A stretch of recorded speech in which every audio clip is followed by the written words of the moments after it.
Settima giornata nel girone F del campionato nazionale Under 19. L'Antenore Sport Padova vuole continuare la sua marcia imbattuta e ospita il Petrarca in uno dei tanti derby di questo appassionante campionato. Già all'andata l'Antenore è riuscita a vincere di misura in casa del Petrarca. Un successo in questa sfida vorrebbe dire qualificazione matematica al turno eliminazione diretta per l'Antenore. È una grande chance, infatti i ragazzi di Rodriguez partono subito forte, prima con Secchieri, ancora con Secchieri, bravo il portiere a parare per 2 volte, ma nel primo tempo c'è tanta Antenore. Cinquino si fa chiudere così la porta, però dai e il gol prima o poi arriva ed è firmato da Agrieco, che raccoglie una conclusione finita sul palo e da pochi passi segna il meritato vantaggio per l'Antenore Sport Padova, che continua comunque a premere. Qui è Diego Papi che fa tutto da solo, calcia però sul portiere, funziona anche come sempre la pressione alta di Diego Papi, che però non inquadra la porta. È brava a ripartire l'Antenore in contropiede. Qua Agrieco, forse un pochino egoista, fa tutto da solo e calcia sul portiere.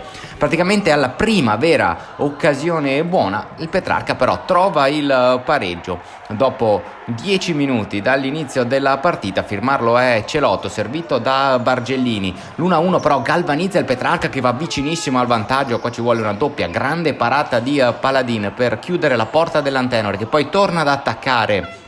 Questa è una grande parata anche del portiere del Petrarca. Poi Cinquino dalla distanza colpisce il palo. Non è nemmeno fortunata l'Antenore, anche se poi passa in vantaggio nuovamente con quello che è ancora il marchio di fabbrica a segnare Diego Papi dopo un perfetto schema su calcio di punizione. Si chiude quindi sul punteggio di 2-1 per l'Antenore il primo tempo. Nella ripresa però è tutto un altro Petrarca che va subito vicinissimo al gol del pareggio. Bravo ancora Paladin, ma continuano a insistere i bianconeri, anche con un po' di fortuna colpiscono il palo e poi c'è il gol di Saro per il 2-2. Qua non è stata forse sufficientemente attenta la difesa dell'Antenore, fatto sta che il Petrarca trova ancora il pareggio e poi si mangia un gol qui Simone Papi. Poi è il fratello Diego a provarci dalla distanza, la sfera termina alta, l'Antenore non si accontenta del pareggio, vuole la vittoria. Il capitano Locrati non trova la porta, deve stare attenta però la formazione biancorossa, i contropiedi del Petrarca, che qua si mangia un gol fatto. La partita è molto bella, molto viva, molti ribaltamenti di fronte. Cinquino sfiora ancora il palo. Attenzione però a quello che succede in questo istante, perché arriva il gol anche fortunoso di De Luca, che da fuori trova una deviazione vincente che supera Paladin e così il Petrarca si porta addirittura in vantaggio per 3-2. Una doccia fredda per l'Antenore, che prova a reagire con rabbia, anche forse con poca lucidità, infatti per un po' rischia di subire anche il 4-2. Poi per 2 volte ci prova Secchieri, ma non è preciso. L'Antenore mette in campo ovviamente anche il portiere di movimento. Questa è un'occasionissima che capita sui piedi di Locrati, che però spara alto.